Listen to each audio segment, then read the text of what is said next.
उम्मीद करता हूँ आप सब लोग खैरियत से होंगे। आज मैं एक नए टॉपिक के साथ हाजिर हुआ हूँ। What is DGA? What is the purpose of DGA? Means के डीजीए क्या होता है और उसका पर्पस क्या होता है। आज हम लोग इस टॉपिक को डिटेल के साथ डिस्कस करते हैं। तो सबसे पहले डीजीए क्या होता है? Dissolve gases analysis. मीन्स के डिसॉल्व गैसेस का क्या मतलब है? मीन्स के मिक्स गैसेस, जो ट्रांसफार्मर के ऑयल के अंदर गैसेस मिक्स हुई होती है ना, उनका टेस्ट है। मीन्स के उनका एनालिसिस है। आज इस चीज को हम लोग डिटेल के साथ डिस्कस करते हैं। Why oil used in transformer? Means के ट्रांसफार्मर के अंदर हम लोग ऑयल क्यों यूज करते हैं? हमारे पास दो तरह के ट्रांसफार्मर होते हैं। एक ऑयल फील्ड ट्रांसफार्मर होता है और एक ड्राई टाइप ट्रांसफार्मर। जो ऑयल फील्ड ट्रांसफार्मर होता है ना, उसके अंदर हम लोग ऑयल क्यों यूज करते हैं? उस ट्रांसफार्मर के अंदर इंसुलेशन के लिए, ट्रांसफार्मर के इंसुलेशन के लिए और उसकी कूलिंग के लिए। ये इसके दो पर्पज होते हैं। हम लोग ट्रांसफार्मर के अंदर ऑयल यूज करते हैं। What is DGA in transformer? Means के ट्रांसफार्मर के अंदर डीजीए क्या होता है? dissolved gases analysis. DGA is the study of dissolved gases in transformer oil. Means के क्या है कि जो डिसॉल्व गैसेस, मीन्स के जो मिक्स गैसेस होती हैं ट्रांसफार्मर ऑयल के अंदर, उनकी एक स्टडी है। मीन्स के उनका एक टेस्ट है। The dissolve gas analysis give an early indication of abnormal condition inside the transformer. Means के जो डीजीए है ना, वो हमें एक इंडिकेशन, मीन्स के पहले एक इंडिकेशन दे देता है। इस टेस्ट से हमें ये पता चल जाता है कि इस ट्रांसफार्मर की जो कंडीशन है, मीन्स के इस ट्रांसफार्मर के इनसाइड की जो कंडीशन है, वो अबनॉर्मल है या नॉर्मल है। इस डीजीए से ट्रांसफार्मर की ऐसे समझो कि हेल्थ हम लोग मेजर कर लेते हैं। उससे पता चलता है इस टेस्ट से कि हमारा जो ट्रांसफार्मर है उसके अंदर कोई अबनॉर्मलिटी तो नहीं है या नॉर्मल है। ये होता है डीजीए। इसके बाद आ जाते हैं डिसॉल्व गैसेस एनालिसिस। मींस के डिसॉल्व गैसेस एनालिसिस का पर्पस क्या है? The purpose of dissolve gases DGA in transformer to detect and diagnose internal fault at an early stage before they cause major failure. Means के इसका purpose ये होता है कि ट्रांसफार्मर के अंदर इंटरनल फॉल्ट को डिटेक्ट किया जाता है या डायग्नोस किया जाता है इस टेस्ट से के अर्ली स्टेज में कि कहीं मेजर फॉल्ट से बचने के लिए। मींस के अगर हम लोग इस टेस्ट को कर लेते हैं और हमें इसमें से थोड़ी सी अबनॉर्मलिटी मिल जाती है, तो हम लोग अपने फॉल्ट को, जो ट्रांसफार्मर के अंदर इंटरनल फॉल्ट होता है, हम उसको रेक्टिफाई कर सकते हैं आसानी के साथ। एक बड़े फेलियर से बच सकते हैं इस टेस्ट से। इसका मकसद ये होता है। DGA helps identify problems like overheating, arcing or insulation failure. Means के इस टेस्ट से ट्रांसफार्मर के अंदर जो प्रॉब्लम्स होती हैं उनको आइडेंटिफाई किया जाता है। जैसे ओवरहीटिंग होगी, आर्किंग होगी और इंसुलेशन फेलियर हो गया। इस टेस्ट से हम लोग इन चीजों को आइडेंटिफाई कर सकते हैं। Transformer generate gases. जो ट्रांसफार्मर के अंदर गैसेस जनरेट होती है वो कैसे होती हैं और क्यों होती है? Due to electrical and thermal stress. Means के इलेक्ट्रिकल स्ट्रेस का क्या मतलब है और थर्मल स्ट्रेस का क्या मतलब है? मींस के जो इलेक्ट्रिकल स्ट्रेस है ना, उसका ये मतलब है कि जैसे वोल्टेज और करंट हमारे अप डाउन होते रहते हैं, जो हमारा लोड है ना वो एक जैसा नहीं होता। कभी वोल्टेज कम होते रहते हैं, कभी करंट। तो उससे जो हीट जनरेट होती है ना, उससे जो ऑयल हीट होता है, मींस के गर्म होता है, उसको हम लोग इलेक्ट्रिकल स्ट्रेस कहते हैं। और जो थर्मल स्ट्रेस होती है ये मैकेनिकल स्ट्रेस होती है। जैसे हमारा ट्रांसफार्मर फुल लोड पे होता है तो उसमें वाइब्रेशन होती है। वाइब्रेशन की वजह से जो स्ट्रेस पैदा होती है उसको थर्मल स्ट्रेस या मैकेनिकल स्ट्रेस कहते हैं। और उससे भी ट्रांसफार्मर को ऑयल गर्म हो जाता है, जिससे डिसॉल्व गैसेस जनरेट होती हैं, which dissolve in the insulating air. जो गैसेस इलेक्ट्रिकल स्ट्रेस से और थर्मल स्ट्रेस से जनरेट होती हैं वो इंसुलेटिंग ऑयल के अंदर डिसॉल्व हो जाती हैं। अब recommended time of DGA testing. Means के जो डीजीए टेस्टिंग है वो हमें कब करना चाहिए अपने ट्रांसफार्मर का? तो जो न्यूली ट्रांसफार्मर होता है ना, with in the first 6 month of commissioning, उसको कमीशनिंग के 6 महीने के अंदर अंदर उसका एक टेस्ट करना चाहिए और उससे देखनी चाहिए कि इस ट्रांसफार्मर की कंडीशन अब क्या है। अब नॉर्मल सर्विस कंडीशन में एनुअली मींस के वंस ए ईयर, साल में एक दफा उसका टेस्ट किया जाता है। अगर हमारा ट्रांसफार्मर नॉर्मल ऑपरेशन में है, उसमें कोई इश्यू नहीं आया। क्रिटिकल और हैवी लोडेड ट्रांसफार्मर मींस के जो क्रिटिकल ट्रांसफार्मर होते हैं या हैवी लोडेड ट्रांसफार्मर होते हैं, उनका हर 6 महीने बाद एक डीजीए का टेस्ट किया जाता है और चीजें उससे डायग्नोस की जा सकती हैं। DGA typically analysis in the following gases means के हम लोग फॉलोइंग गैसेस से इसकी देखते हैं एनालिसिस के किस हिसाब से करते हैं ना। अब गैसेस होगी, गैसेस में केमिकल फार्मूला होते हैं, उसकी काज क्या है, इसकी इंडिकेशन क्या है। अब हम लोग थोड़ा सा डिटेल के साथ इसको देखते हैं कि कौन कौन सी गैसेस जनरेट हो सकती हैं ट्रांसफार्मर में और उनका इंडिकेशन उससे क्या जाहिर होता है और उसकी काज क्या हो सकती है। सबसे पहले हाइड्रोजन, हाइड्रोजन मींस के H2, इससे पार्शियल डिस्चार्ज या कोरोना से। और इसकी जो इंडिकेशन है वो क्या है, early stage insulation breakdown means के अगर हाइड्रोजन गैसेस मिल जाती है ना डीजीए टेस्ट से, तो उससे ये होता है कि इंसुलेशन जो है ना ट्रांसफार्मर की वो ब्रेक डाउन होना स्टार्ट हो गई है हाइड्रोजन से।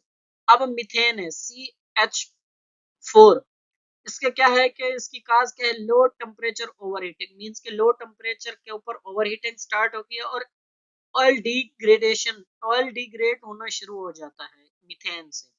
अब ethane C2H6, moderate overheating means इसमें थर्मल फॉल्ट्स इन ऑयल, इससे ये जाहिर होता है कि अगर इथेन हो तो उसमें थर्मल फॉल्ट्स हैं ऑयल के अंदर।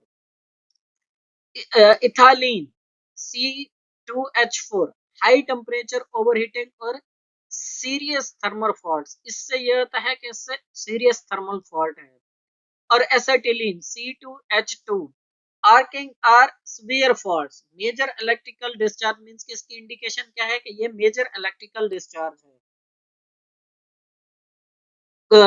Carbon monoxide CO, paper insulation breakdown means कि इसकी जो काज है ना वो पेपर इंसुलेशन ब्रेकडाउन, जो पेपर इंसुलेशन है ना वाइंडिंग के ऊपर, उनकी ब्रेकडाउन स्टार्ट हो जाती है। एजिंग और overheating of the cellulose insulation, इससे क्या ओवरहीटिंग ऑफ सेल्सुलेशन इंसुलेशन होना स्टार्ट हो जाती है। उसके बाद आ जाता है carbon monoxide CO2, paper insulation decomposition, जो पेपर इंसुलेशन होते हैं उसकी डीकम्पोजिशन स्टार्ट हो जाती है और इसकी जो इंडिकेशन है एजिंग ऑफ इंसुलेशन।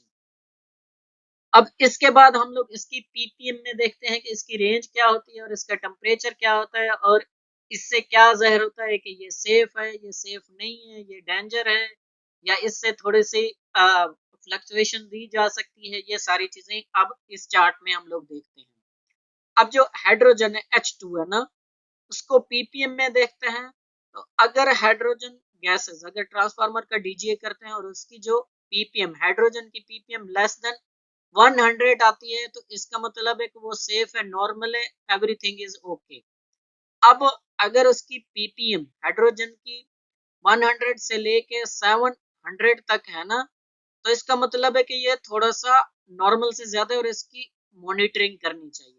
अगर इसकी हाइड्रोजन की 700 पीपीएम से ज्यादा हो जाती है तो ये खतरनाक है और इससे हमें ट्रांसफार्मर में फॉल्ट आइडेंटिफाई करना चाहिए कि इसमें आया कि क्या फॉल्ट है और उसके बाद फिर ट्रांसफार्मर को चलाना चाहिए या अगले स्टेप पे जाना चाहिए।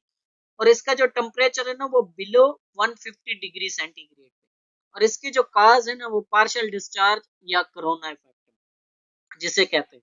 उसके बाद मिथेन CH4, अगर CH4 है ना तो उसकी जो पीपीएम है वो 120 से लेस देन है तो इसका मतलब है अच्छा है, सेफ रेंज में है। अगर 120 से लेके 400 पीपीएम तक है तो मींस के ये नॉर्मल ही कंसीडर होता है और इसके ऊपर भी क्लोज मॉनिटरिंग करनी चाहिए। अगर इसकी 400 पीपीएम से ज्यादा हो जाती है तो ये डेंजर एरिया में चला जाता है, मींस के डेंजर जोन में चला जाता है। और इसका जो टेम्परेचर है 150 से लेके 300 डिग्री सेंटीग्रेड तक, लो टेम्परेचर ओवरहीटिंग इसकी काज होती है। इथेन C2H6, इसकी जो अगर इसकी 65 पीपीएम से कम आती है तो अच्छा है, अगर 65 से लेके 100 ppm तक है तो ये नॉर्मल कंडीशन में इस पे क्लोज मॉनिटरिंग करनी चाहिए। अगर इसकी 100 से ज्यादा आती है तो इसको डायग्नोज करना चाहिए, इसके फॉल्ट को देखना चाहिए कि आया कि ये गैसेस किस वजह से जनरेट हो रही है। और इसका जो टेम्परेचर है ना वो 300 से लेके 400 डिग्री सेंटीग्रेड तक है और ये मॉडरेट थर्मल फॉल्ट्स हैं। इसके बाद आ जाता है इथालीन C2H6 C2H4 इथालीन। इसकी जो पीपीएम की रेंज है ना वो 50 से कम है तो वो अच्छा है। अगर 50 से लेके 200 पीपीएम तक है तो उसकी क्लोज मॉनिटरिंग करनी चाहिए। और अगर उसकी 200 पीपीएम से ज्यादा है इथाइलिन की तो उसको ट्रांसफार्मर को देखना चाहिए और उसकी मेंटेनेंस करनी चाहिए। अगर इसका टेम्परेचर जो होता है ना वो 400 से लेके 700 डिग्री सेंटीग्रेड तक होता है। हाई टेम्परेचर ओवरहीटिंग की वजह से ये होता है ना। एसेटिलीन C2H2 इसकी जो पीपीएम 1 से लेस देन है ना तो ये अच्छा है। अगर 1 से लेके 10 तक इसकी पीपीएम है एसेटिलीन की तो ये फिर भी कुछ नॉर्मल कंडीशन में आ जाता है। अगर इसकी 10 से ज्यादा है तो इसको फिर देखना चाहिए और उसको डायग्नोज करना चाहिए कि आया कि ये फॉल्ट किस वजह से आया हुआ, मींस के एस की पीपीएम किस वजह से बढ़ी हुई है। और इसका जो टेम्परेचर है ना वो 700 डिग्री सेंटीग्रेड। और इसका ये जो फॉल्ट है ना आर्किंग या सीरियस फॉल्ट या सीवियर फॉल्ट कहते हैं जैसे ना कार्बन मोनोऑक्साइड CO अगर इसकी 350 ppm से लेस देन है तो अच्छा है, गुड है। अगर 350 से लेके 1000 तक ppm है तो रेंज में है और उसकी क्लोज मॉनिटरिंग करनी चाहिए। अगर 1000 से ज्यादा है तो फिर इसको देखना चाहिए कि आया कि ये गैसेस किस वजह से जनरेट हो रही है। बिलो 300 डिग्री सेंटीग्रेड और इसका पेपर इंसुलेशन डिग्रेडेशन, इससे ये जहर होता है कि जो पेपर इंसुलेशन उनकी डिग्रेडेशन स्टार्ट हो गई है। कार्बन डाइऑक्साइड CO2 हाँ 2500 ppm से लेस है तो ओके है। अगर उसके 2500 से लेके 10,000 तक है तो ये नॉर्मल में आता है, इसकी मॉनिटरिंग करनी चाहिए। और अगर इससे 10,000 से ज्यादा है तो उसको चेक करना चाहिए कि आया कि ये किस वजह से गैसेस बढ़ रही है बिलो 300 डिग्री सेंटीग्रेड पे। और ये इंसुलेशन एजिंग है। और अब हम लोग देखते हैं एक हम लोगों ने अपने प्लांट के ऊपर ना टेस्ट किया अपने ट्रांसफार्मर का, तो उससे क्या रिजल्ट आए। उसके रिजल्ट ये आए कि जो H2 है मींस के हाइड्रोजन है वो 17 थी, वाटर जो कंटेंट था H2O वो 12 था, carbon dioxide CO2 7940, carbon monoxide CO 120 और ethylene C2H4 35, ethane C2H6 142, methane CH4 13 और जो एसेटिलीन है ना उसकी जो C2H2 वो 00 थी। और इसका जो टोटल आया है ना टोटल डीजीए जो आया है डिजोल्व गैसेस वो 324 आया है। तो अब हम लोग ना इसके टेस्ट सेट के ऊपर ना गैस कंसंट्रेशन लिमिट दी थी, बाकी सारी चीजें लिमिट के अंदर थी। जो इथेन है ना C2H जो इथेन है ना इसमें से जो आया है ना इसकी जो रेंज में आई है ना वो इथेन है। जैसे ये देखे ना इथेन C2H6 142 और जो इसकी रेंज है ना वो 65 तक है, मींस के 65 से लेस देन है तो ओके है। तो अगर डेंजर में चला जाता है ना तो 100 से अबव और इसकी तो 142 तक आई है तो इसका मतलब है इसके अंदर फॉल्ट है। जैसे ये देखे ना इथेन C2H6 अगर 65 ppm से कम है तो ओके है, अगर इस रेंज में है फिर भी नॉर्मल और उसकी क्लोज मॉनिटरिंग करनी चाहिए। अगर 100 ppm से ज्यादा है तो इसमें मॉडरेट थर्मल फॉल्ट्स, काज इसकी क्या है मॉडरेट थर्मल फॉल्ट और इसकी देखनी चाहिए। तो फिर हम लोगों ने इसका क्या किया कि देखा कि इसमें तो कोई फॉल्ट है, हम लोग डर गए। तो फिर हम लोगों ने दोबारा इसका एक दिन बाद दोबारा हम लोगों ने टेस्ट किया। जब दोबारा टेस्ट किया तो सारी चीजें नॉर्मल है। तो ये चीज डायग्नोस हुई कि पहले जो इथेन C2H6 बढ़ी थी ना वो किस वजह से बढ़ी थी, वो इस वजह से बढ़ी थी कि जो हम लोगों ने बोतल लिया था ना, सैंपल लिया था, वो बोतल डर्टी थी, मीन्स के उसके अंदर थोड़े से कोई कंटेंट थे या पार्टिकल्स थे, जिस वजह से हमारा रिजल्ट सही नहीं आया। उसके बाद हम लोगों ने जब दूसरा टेस्ट किया तो सारी जो रिजल्ट है ना वो रेंज के अंदर आई। उम्मीद करता हूँ ये टॉपिक आपके लिए हेल्पफुल होगा। ऐसी अच्छी अच्छी वीडियो के लिए मेरे चैनल को लाइक और सब्सक्राइब कर दें।